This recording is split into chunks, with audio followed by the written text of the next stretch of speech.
Hello, everybody. It's me, Carmine DeStefano, the Bookman.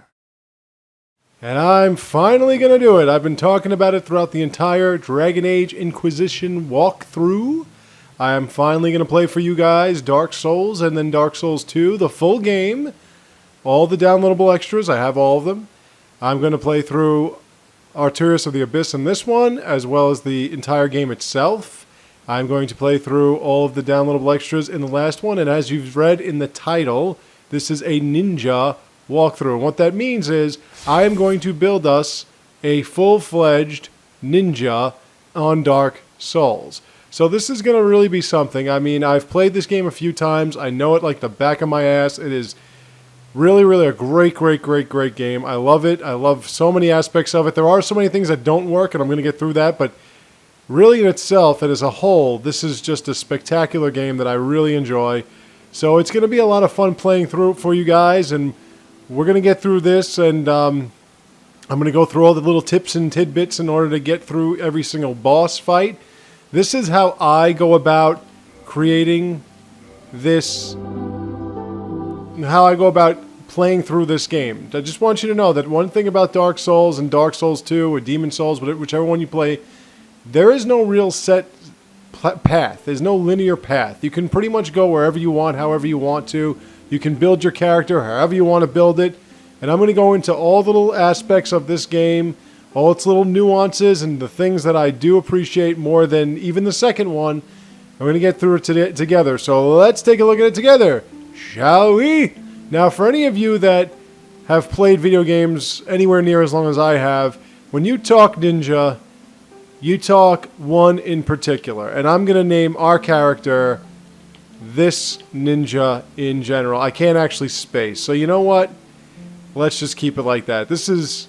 Can I do that? Nope. This is Ryu Hayabusa, the Ninja Gaiden ninja. We're going to keep him male, of course.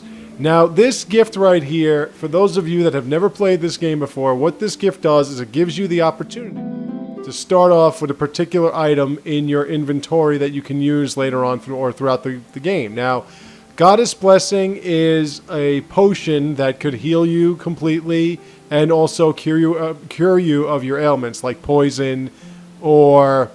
Well, basically, we're going to get into all the elements, so I'll go through that with you later on. Black Fire Bomb is what it is. It explodes upon impact when thrown. It's a black fire bomb, does fire damage. Twin Humanities, we're going to get into what humanity is in this game. For those of you that never played this game, and those of you that were interested but were kind of scared off by the idea that it's really too hard and excessively frustrating. Twin Humanities, that's a pretty valuable item, but we're going to get a bunch of those throughout the course of the game. Binoculars are what binoculars are. You can see things closer, whatever. The pendant I've never used. I really don't know what it does. There are other pendants in this game. There is one in particular in the downloadable extra that helps you block dark magic throughout the entire course of the downloadable extra, and we'll get into that later as well. Master Key can unlock any door, but to me that's kind of cheating. Tiny Being's Ring is completely and totally useless in the sense that it only recovers a little bit of health very slowly. So there's really no point to it. Like basically if you put it on, your health will recover very slowly. Over a course of time, you'll actually get your health back, but whatever. And the Old Witch's Ring I've never used before is either. I don't really know what it does. What I always do is I always go with Goddess Blessing. You know why? Because you'll never get enough of those. Trust me. Now, I would say that Ryu would be kind of... between average and slim, I would go average because I want to have him a little bit more buff.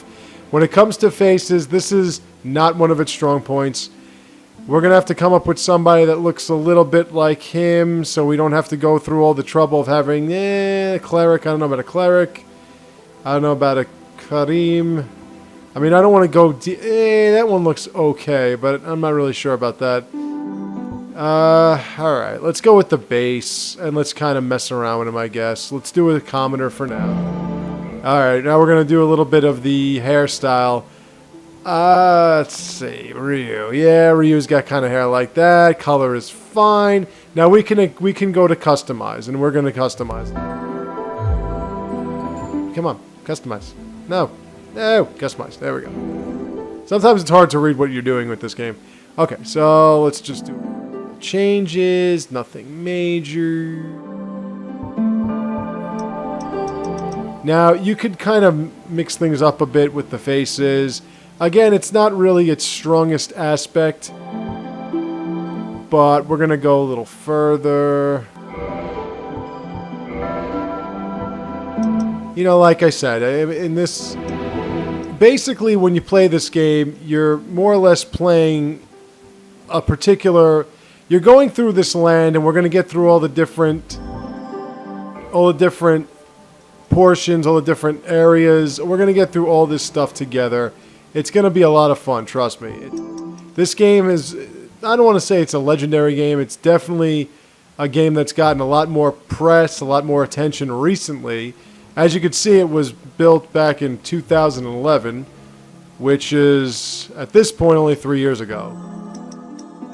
But, well, who knows? Maybe by the time you watch it, it'll be a little longer than that. But, yeah, black, like that. Again, his face is not too important. We just want to make it look somewhat Ryu-ish.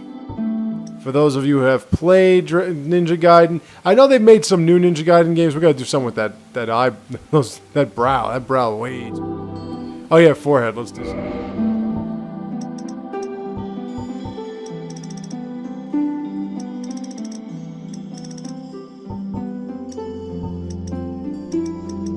Like that. His nose is a little small now.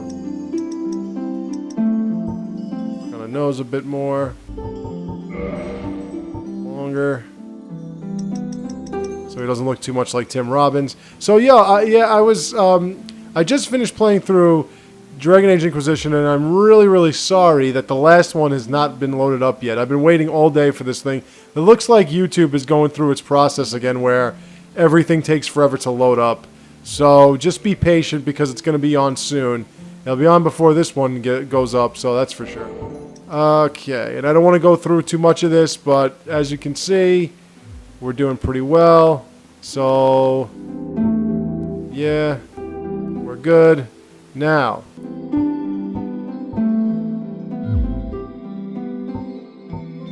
oh, I didn't even pick a class. My fault. Okay, so now when you pick a class, this is your starting class. And basically when you pick a class, it's going to accentuate specific attributes. And as you can see here what these attributes are. Vitality is your health meter. Attunement is how many spells you can use. Endurance is your stamina meter and also builds up your weight, your equip load. For the armor that you put on, the weapons that you use, it all impacts your equip load. So you want to make sure that you're at a specific percentage depending on what kind of character you want to build. We want light load. We're going to build what's called a dex build. Excuse me, I'm repeating myself too much. We're gonna build a dex build, which is what they call it in Dark Souls canon. Dex build is basically somebody that has a lot of dexterity. Strength is the amount of strength in your weapon usage, in your hit point output, all that stuff. You know, your damage output. Dexterity, as I said, is your quickness, how you're able to elude attacks and what have you. Resistance, really, to me, I have not seen any kind of improvement towards my resistance by building up resistance. You get more resistance on rings, armor, what have you. Intelligence is for spell casting, and faith is for what's called miracles, which is basically, if you've played other role-playing games, white magic is like faith. Healing, barrier, stuff like that. That's what faith, those are miracles, and that's what faith would grant you.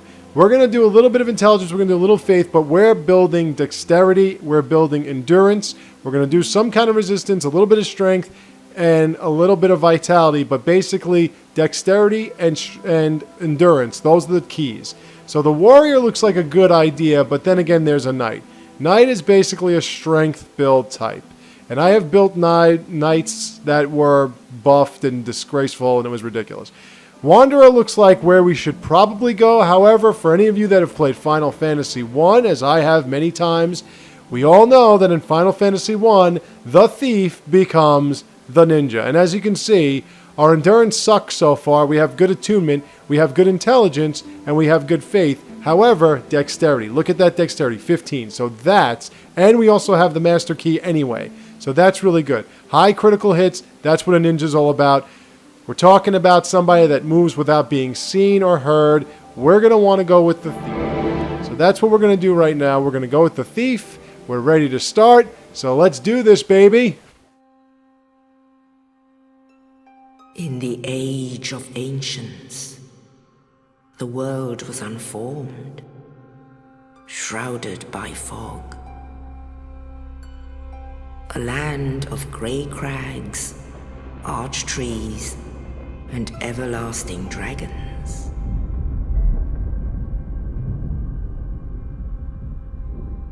But then there was fire, and with fire came disparity. Heat and cold, life and death, and of course, light and dark.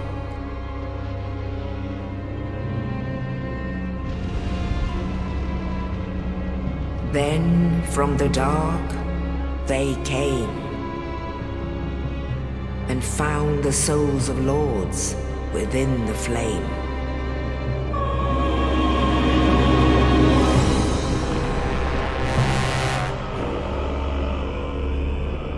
Nito, the first of the dead.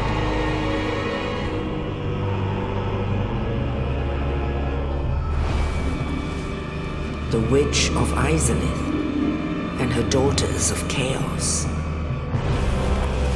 Gwyn, the Lord of Sunlight, and his faithful knights. And the furtive pygmy, so easily forgotten.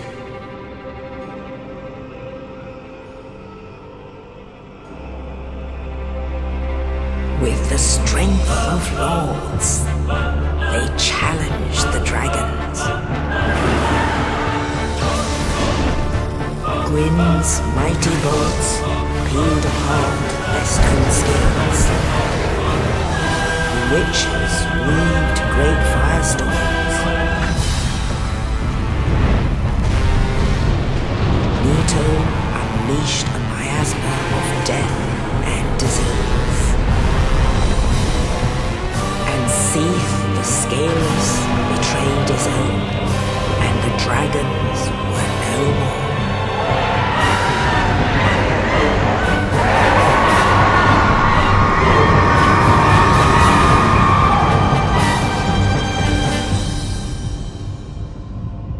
Thus began the Age of Fire.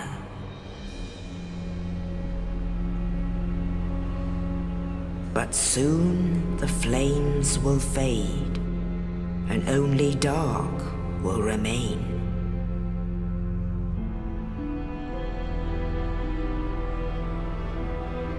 Even now, there are only embers, and man sees not light, but only endless nights. And amongst the living are seen carriers of the accursed dark side.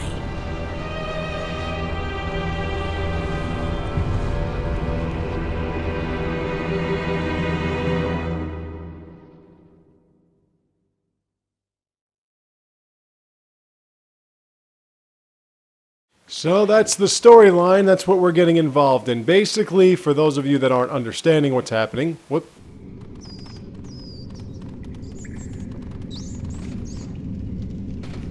Yes, indeed.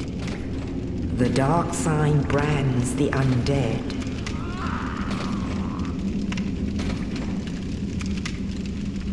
And in this land, the undead are corralled and led to the north.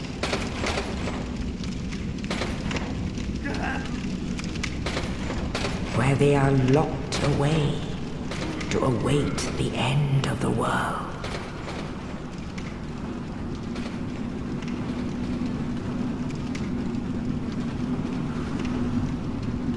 This is your fate.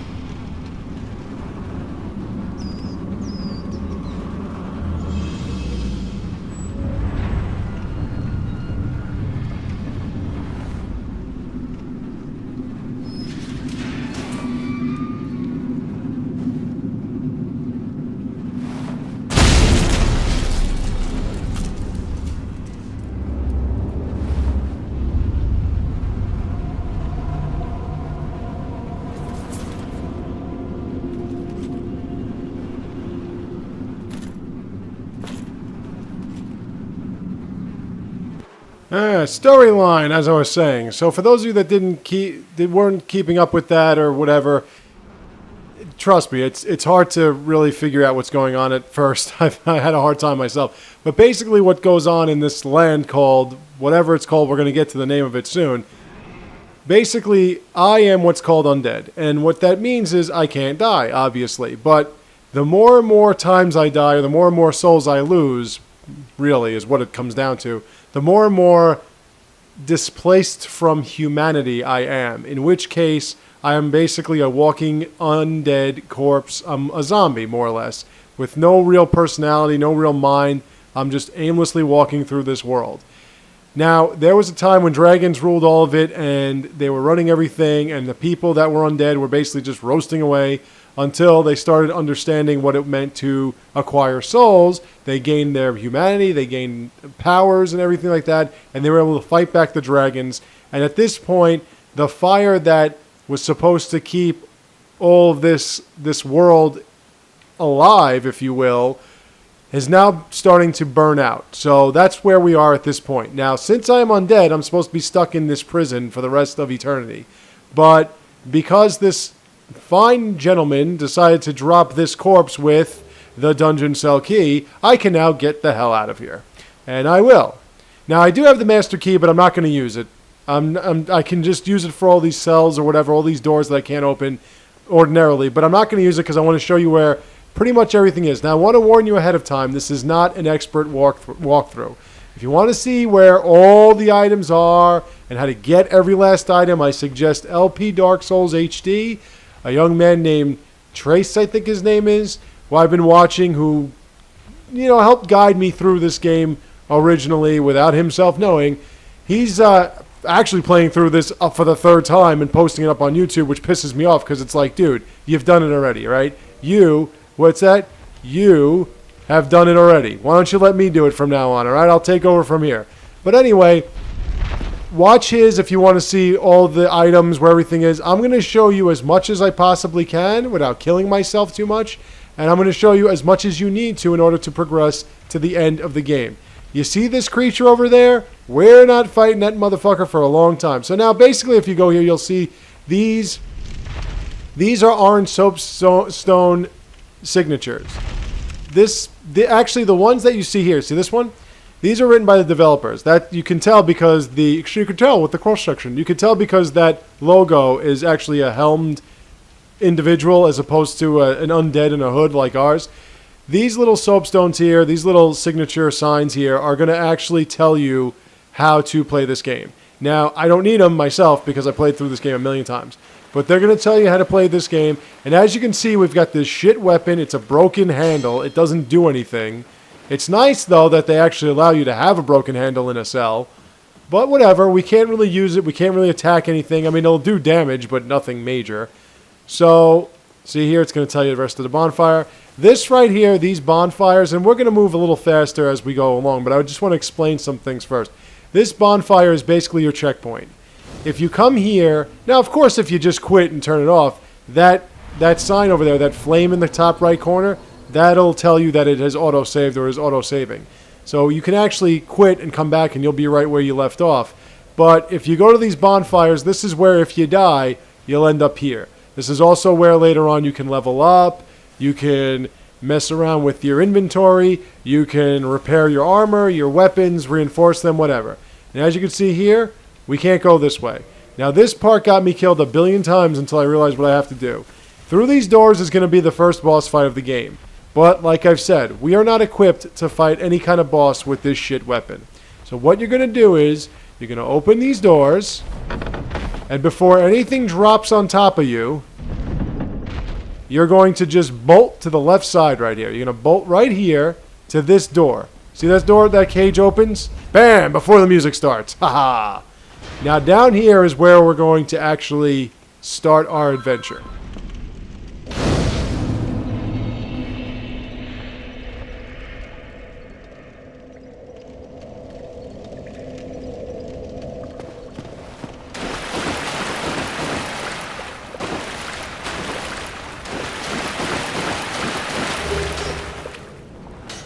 Now, at that point, like I just was doing right there, This is where you're going to get your startup equipment. Sorry, the phone was ringing. I hate when that happens.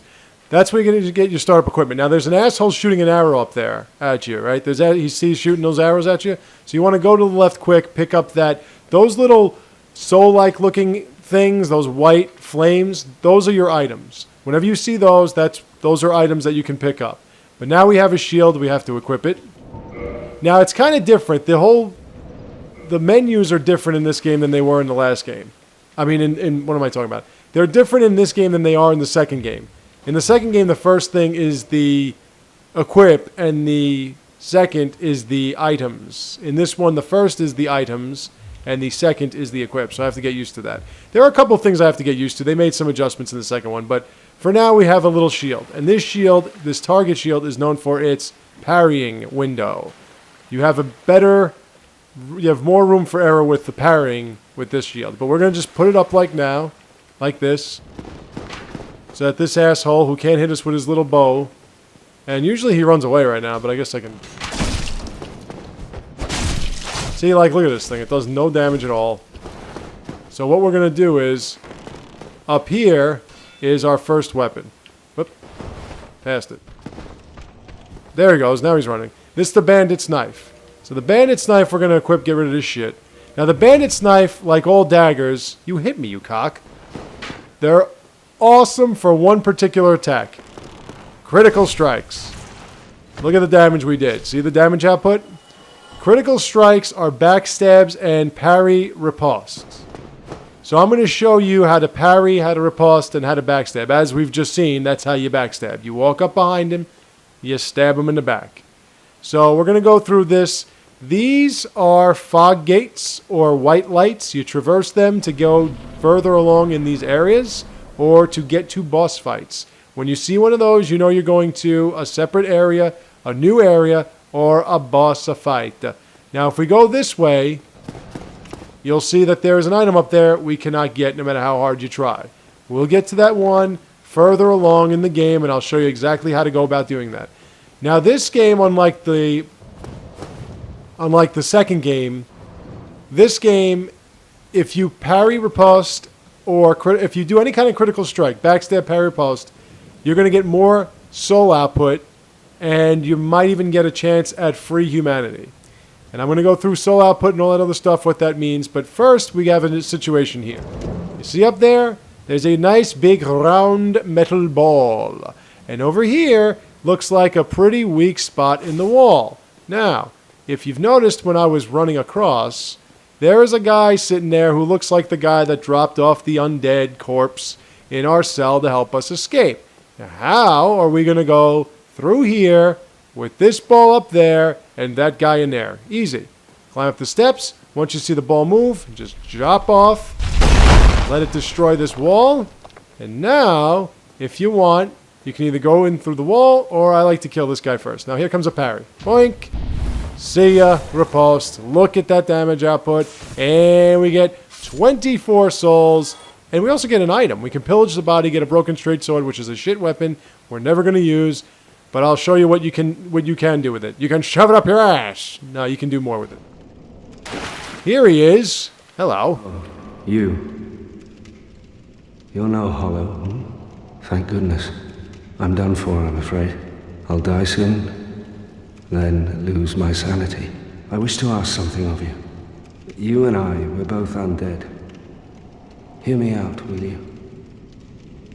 Now. Okay, fine. Regrettably, I have failed in my mission, but perhaps you can keep the torch lit.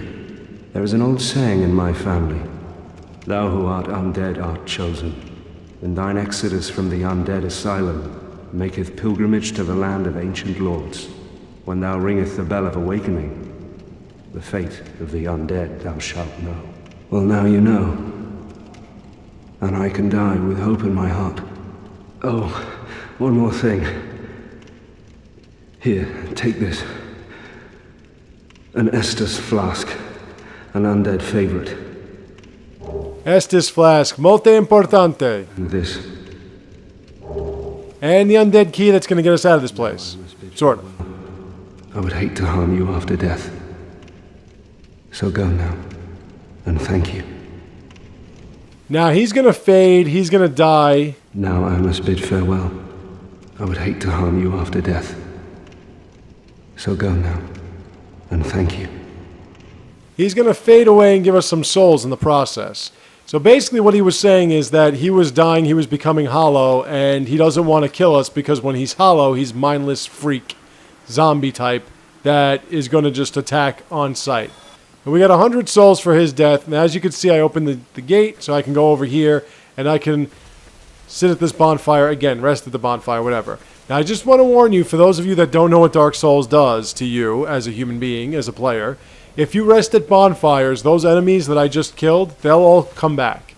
So whenever you rest at a bonfire, remember, every enemy will come back. Now most people that play these games rest at bonfires often in areas where they know they can completely destroy the enemies, so that they can do what is called farm souls, or even items. Some of these enemies drop items that are good for upgrading your equipment, upgrading your weapons, even giving you some really good weapons and shields and whatever themselves, or armor pieces. So most people will sit around all day and sit at bonfires, respawn enemies, and kill them again, and do it over and over and over again. I am not going to waste your time with that. I'm going to use the key he gave us to get out of this little cell and move on with our journey. Alright, now once again, we're going to do a little bit of a riposte parry lesson. Now the riposte parry is a lot easier in this game, as is the backstab, than it is in the second game. I can tell you that much. So you see these half-clothed, hollow douchebags that are just running in place?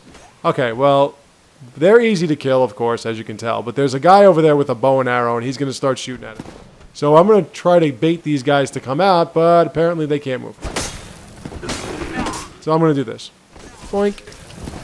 Come on, come on. There we go. Nicely done, sir. Now here, you can parry pretty much any enemy and pretty much any attack.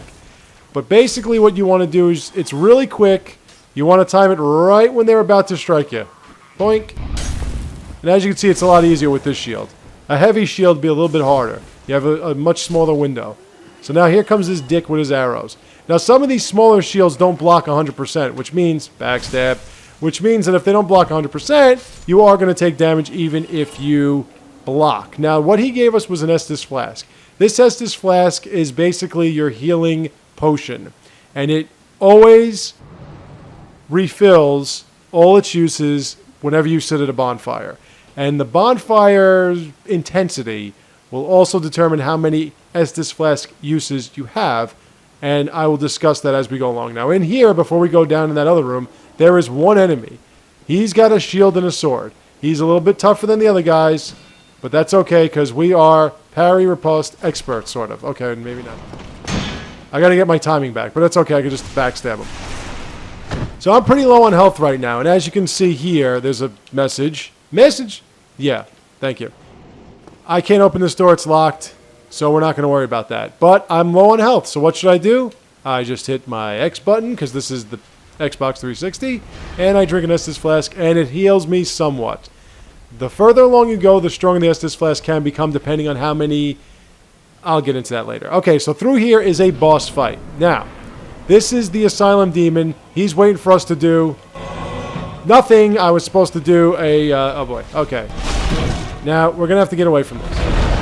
I was actually supposed to do a drop attack, and I'm so pissed because I missed it, and it's a good lesson. But this guy is not really a... he's kind of easy. He has no real range on that big mallet that he's using right there. But it is very powerful considering what kind of level we're on now. So don't be too smarmy with him. Just go in there whenever you can. Attack when you can. We have a quick weapon, so it's okay. And like I said, this thing's got no range on anything. I would suggest getting behind it, because these attacks do not touch you if you're behind it. And just, when you get a chance, smack him in the ass. Now, I was supposed to do, and I will do it later on, I was supposed to do a plunging attack. The plunging attack would have taken away half this thing's health. But as you can see, this thing is dumber than dirt, and it just cannot detect that we're up its ass, splashing at its ass. And there we go, our first boss is defeated. And we got the big Pilgrim's Key. Now, as you can see in this game, whenever you defeat an enemy, it says you defeated. I don't know what that means. We also got humanity, which I'm going to get into later on. So now we'll use that to... And we got 2,000 souls in the process. I'm going to use that to open this door. Or these doors. Now I'm going to show you my version of Dark Souls bug number 1. First of all, when you go here at this point, you're going to make a quick left. You're going to go around these tombstone spot blocks, whatever they are. You're going to carefully go around here because there is a soul item, soul of the Lost Undead. There are souls of the Lost Undead. There are souls of the Undead, souls of Proud Knights, a whole bunch of different souls that give you a whole bunch of different amounts of souls. Again, something else we will go through further along. Now, on this side is an interesting little nest. This nest right here looks like it's just a bunch of eggs. What's supposed to happen is you're supposed to go here and you're supposed to hear a voice of what sounds like a child having a hard time speaking, saying, "Give me warm, give me soft," and you're supposed to drop warm, soft items that it will then exchange for better items for you to take at that point. Now, as you can see, bug number 1, nothing happens. You don't hear anything, you don't see anything, nothing's happening. When I come back with an item that it would want, and I drop it off, it'll start talking, which makes no fucking sense. I have a few bugs on my version, and I'm going to go through those too. So now we go all the way up here. And congratulations, folks. There's actually a message down there I can show you. It'll say, congratulations, you've won, you've done it, or whatever. Right here. Blang. Good job, go straight ahead. See? Go straight ahead, turn on the right over the bridge. Now, since my character is full of dexterity and has light armor, you can tell by his speed and his ability to spin. We're going to build this up as we go along. In the ancient legends, it is stated that one day an undead shall be chosen.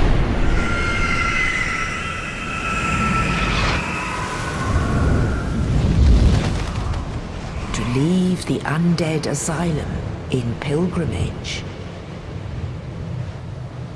to the land of the ancient lords.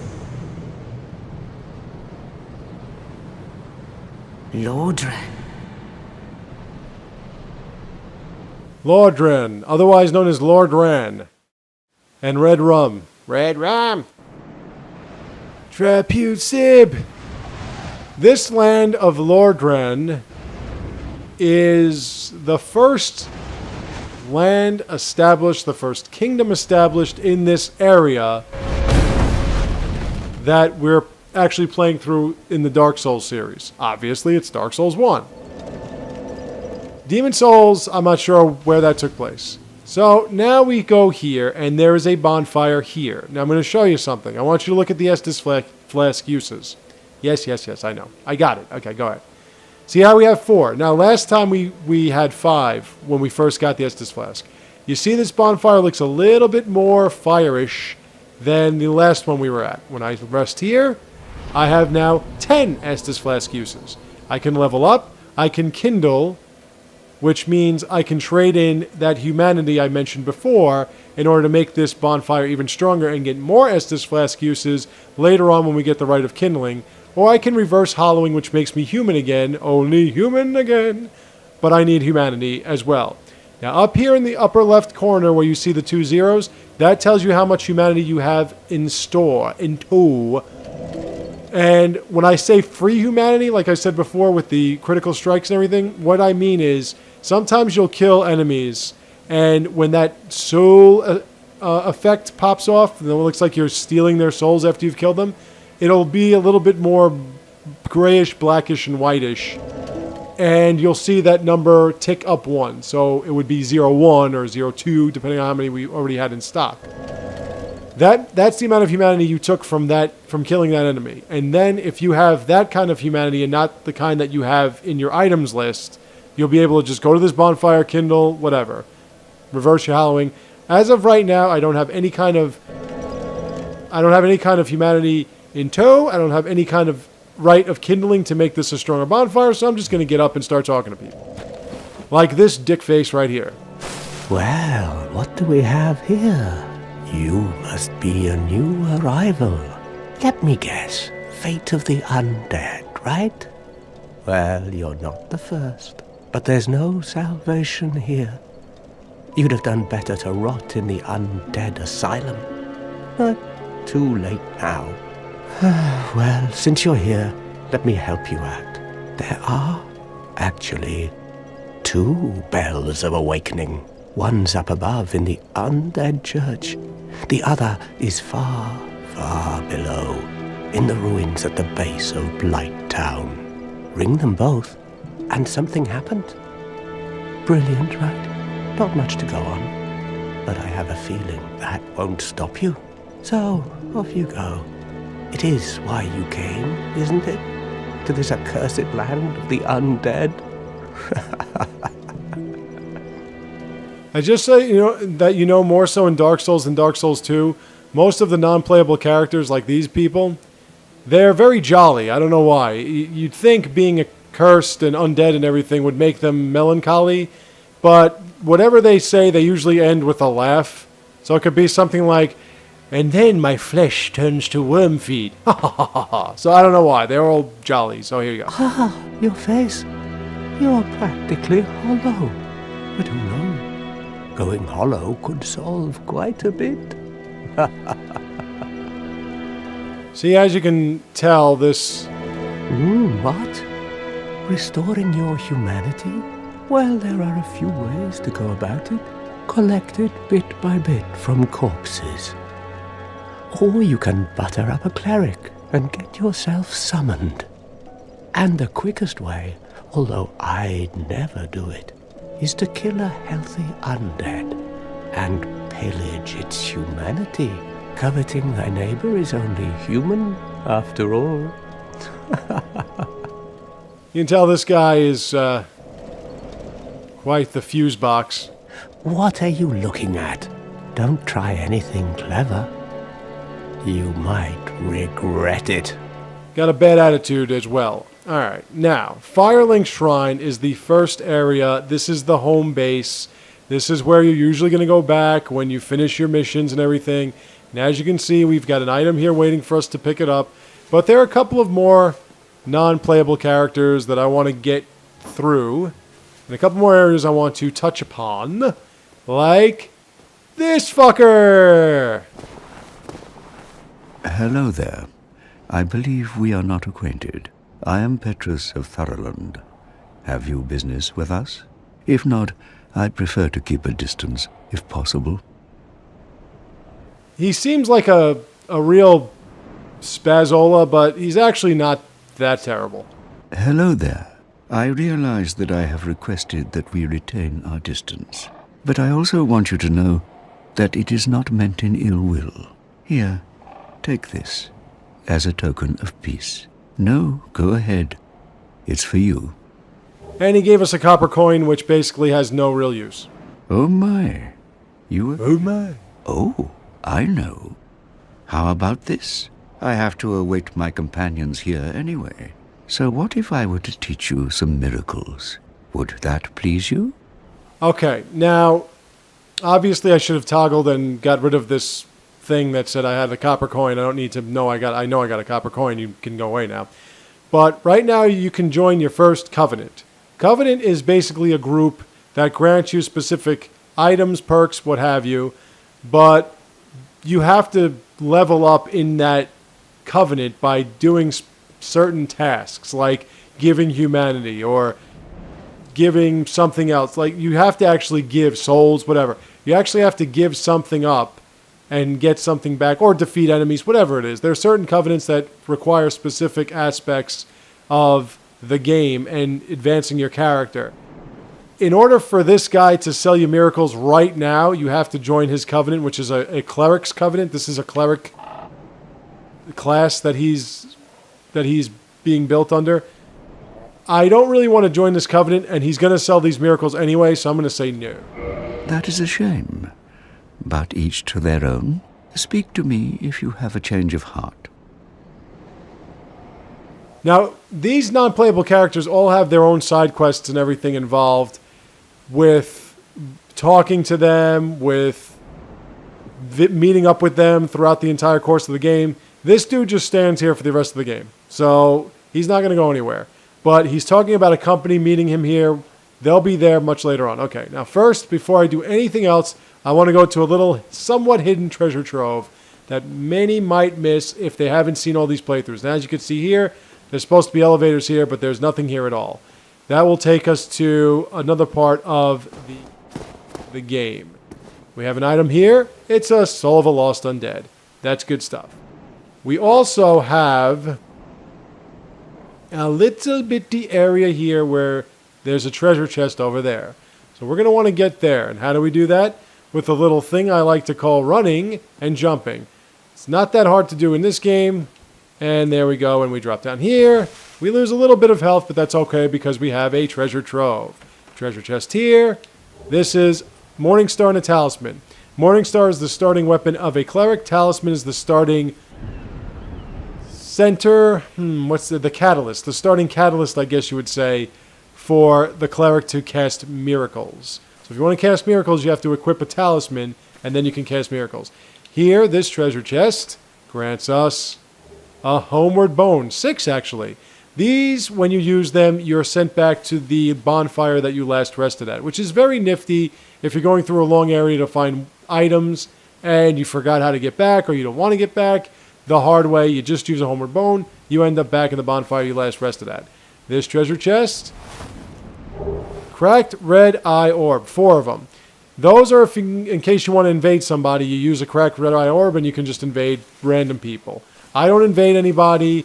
You can piss people off. They'll say that you're a sinner and they'll fuck you up and you might die and lose your shit. I don't bother with invading. People invade me all the time. I don't invade them back.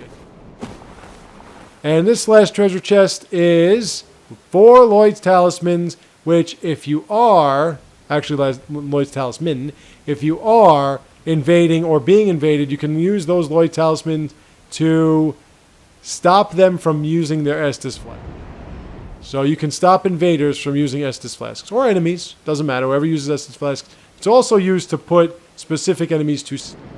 I'll go into which enemies I'm talking about, but that's later on. Now down here, this is the only way we can get out, is a cemetery. And these skeletons rise up from the dead, so we're going to backstab them. And as you can see, they have some pretty good defense for being a bag of bones, or being bones themselves, literally. For that thing did not do much damage. Now, like I've said before, my shield doesn't block 100%. It's actually here to parry. That's what its strength is. Its strength is not defense. It's not blocking anyway. But I have to use my quickness against these skeletons. Plank, that's the last one. You're done, finished, see ya. The only reason why I don't try to parry these guys is they're kind of unpredictable, as you can see. And they're a little too strong for me right now. But I got a moment, so I'm going to use my Estus Flask. Oh, stupid. Stupid, stupid, stupid. Let's try to parry this. You got to be patient with them, kind of. But then again, they can just do it.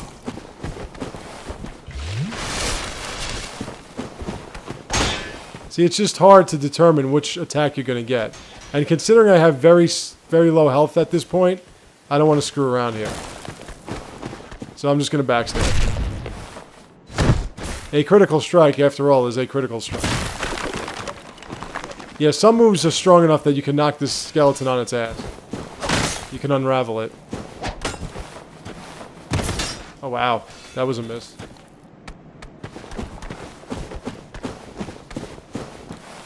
Now, I do want to point you out to this. I want to point this one out to you. We only get 50 souls for these headaches, by the way.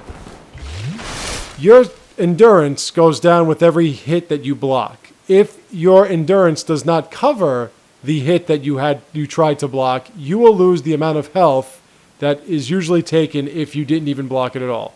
Over here is an item, Soul of a Lost Undead. It's more skeletons popping up. Backstab, no big deal. But this is a big deal because this dick wants to get... And now, the one thing you don't want when you're overwhelmed by enemies is you don't want one in front of you and one behind you. This guy's using a scimitar on his own. This guy is using a shield. See these big... Oh, that's actually a falchion, I'm sorry. The scimitar is that. Yeah, I turned around and I blocked that thing. Now this is when it becomes difficult. Now as you can see, there's a meter building up right there. That's your bleed meter. That's one of the ailments. In this game, bleed basically... What bleed does in this game is it takes off a lot of health. So if somebody's taking off like 20 hit points per hit, if they bleed you, it'll be like... I think it'll be like 3 times as much or something like that. On that one bleed hit. It's a whole mathematical equation. It's kind of difficult to go through it, really. A lot of this game is nerdish math.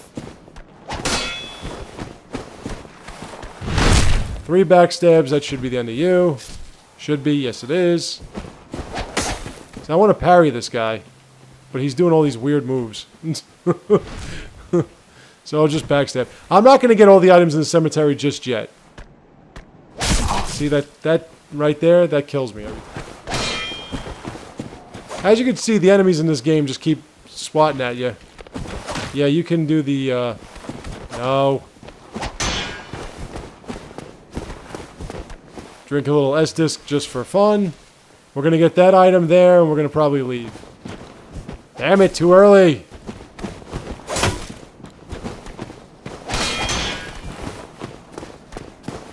Damn. Buckler, whatever this is. Target shield. This is the target shield. Actually, that's my fault. Get up.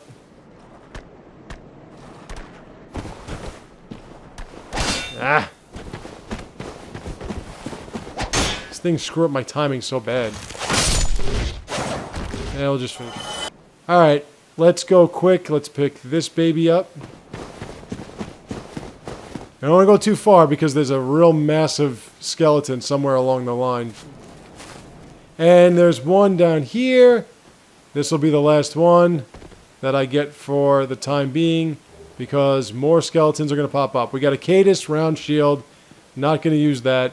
So let's get out of here and get some more items and meet another non-playable character. I refuse to say NPC. I don't... NPC. Non-playable character. Now, as you can see, I'm wasting time bullshitting and whatever and trying to explain certain things to you that are a little bit more complicated than they need to be. I'm interested at this bonfire. So if I go back to that cemetery, those skeletons will all be back. And for those of you that have only played Dark Souls 2, you don't have a limit. Unless you don't have to burn any bonfire aesthetics to make it harder or get enemies to come back all the time or whatever. These things will infinitely come back. The more, however many times you rest at a bonfire, the enemies will respawn. In here is that beautiful looking specimen that was at the beginning of the game, putting that other undead to rest. This is one of the firekeepers. She does not speak. If you try to talk to her, she does not speak. Now what she can do is reinforce your Estus Flask, which means if you get something called a Firekeeper Soul, she will make your Estus Flask stronger. Things that... objects, items, rings, weapons, Estus Flasks, anything that increases or improves in its ability gets a +1, +2. That's how you know you've leveled it up. We're going to go around here. We're going to go through this cage. We're going to go down this elevator. And we're going to meet another non-playable character. How are you? Through here. This is an area called... You'll see it soon.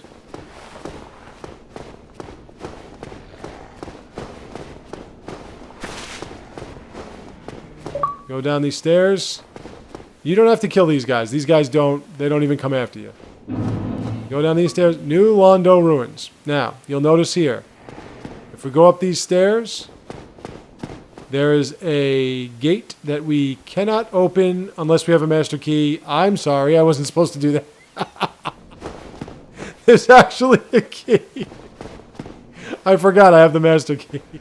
There's actually a key that we're going to get later on in the game. That will lead you to a shortcut to a different area that I'm going to discuss later on. Down here is... Well, this is unusual. You haven't lost your head. And more importantly, you're free. How on earth? Well, I shouldn't pry. I'm Rickett of Vinheim. I was once an established smith, though. Look at me now. Can you believe it?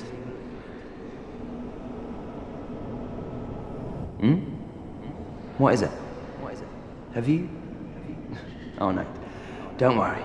I've no intention of escape. It's safe here. I can't bear the thought of going hollow out there. Although, I must admit, I've not much to occupy myself. How about this? I could forge your weapons, albeit with rather minimal tools. I'll show you what made me the best in Vinheim. This guy is a blacksmith, Rickert of Vinheim. Pardon me. Okay. Now what he can do is he can modify your equipment, but you have no weapons for Ascension. What Ascension means is you have no weapons that are plus 10 and can then be ascended further with magic infusement, whatever. We can also reinforce our weapons, which means if we have what you see up there, Titanite Shard, or any certain shards, Twinkling Titanite, there are certain bits of Titanite that you'll need in order to upgrade your weapons and armor and shields and everything. We don't have any kind of Titanite, so we can't reinforce. That or armor. We cannot reinforce. But as you can see, if you do reinforce it, it does increase its effectiveness. You can also repair your equipment, which we are going to do, because I need to repair this crap. This is something you could not do. You can't do in Dark Souls 2. You can only repair equipment in Dark Souls 2 that's completely broken. In this game, you can keep it from being broken. And he also sells spells, simple spells, like Soul Arrow and Heavy Soul Arrow, and a Sorcerous Catalyst. We're not going to buy that. We can find that anywhere else. But if you talk to him... What is it? There's nothing to talk about. We're both cursed, undead. But what's there really to moan about? That's all he says. I always suggest to speak to every non-playable character until they have nothing more to say. You really help break the monotony. Now then, up this way, and around here, there are a few little items I'd like to pick up before we get out of New Londo Ruins. Around this corner, you see more of these enemies. Down here, over here, we see an item. Like I said, this dude ain't gonna move. He's just gonna do that. This guy's gonna shake its head around, whatever. And around here, we see a large vase with a corpse inside. Whenever you see a vase with a corpse inside, break it off. Because that corpse has an item. This one has Transient Curse. Transient Curse is... it's a curse that doesn't make you cursed. That makes any sense. And along this area right here that I'm looking at, that is New Londo. We're not going anywhere near this for a very long time. That place is filled with ghosts. Only if you're cursed can you fight ghosts. Otherwise, whatever you do to them will not matter. It'll just go right through them. They can kill you without you even trying. So they're easy to kill if you're cursed. That transient curse keeps you from being actually cursed. So you have the effects of being cursed, meaning you can kill ghosts, but you're not actually cursed. In this game, cursed is a flaming whore. Cursed is beyond a killer. What cursed does to you in this game, if you see a cursed meter building up, and it builds up to the point where it says cursed, it turns you to stone. You then are sent back to the bonfire, having lost your humanity, having lost your souls, and having only half health left as a maximum. As well, and that 0-0 right there, where that humanity is, that'll be a skull. And basically you can't get humanity, you can't become human until you break that curse. And you will only have half health until you break that curse. And only two things break curse. Purging Stone and this wizard type guy, this merchant in New Londo, who we're not going to get to for a while. So you don't want to be cursed. You want to avoid being cursed any which way you can. Alright, we're going to get some more items here in Firelink Shrine. 3 humanity. Beautiful. We love humanity. Humanity is wondrous. I'm going to go up here. You have to excuse me. I haven't played this game in a few weeks, so I'm kind of trying to rekindle my memory of where everything is. And around here, 6 fire bombs. Count them, 6. So this is all of Firelink Shrine for now. There are other areas to this portion of the game that we can get into, like the cemetery and everything. But as I've said, I'm not going to get into the cemetery till much, much later on. So we're not going to do anything with that right now, but I'll be right back. When I come back, I just want to make sure... Oh yeah, by the way, I want to show you this. I'm not sure if this is a bug. It could be. Oh wait, I got to go up there. This treasure chest for me is always open, and I can't get any... There's nothing inside. I don't know if everyone has that, or if it's just me, but I'm pretty sure there was supposed to be a treasure in there. I forgot one more thing. Let's go up here. Let's go up around here. Look at that item. We love items. So we go around here. Around here. And we're going to go... I'm going to stop doing that, don't worry. And go get this item. And purchase an item, you may use the bathroom. And we're going to do a thief action and just run off. Alright, so that's pretty much all the items that are in here, Firelink Shrine and New Londo Ruins from what we've seen. So as of right now, I am going to stop for a second. I'm going to point down here, and we're going to be right back here within just a minute, so don't go away.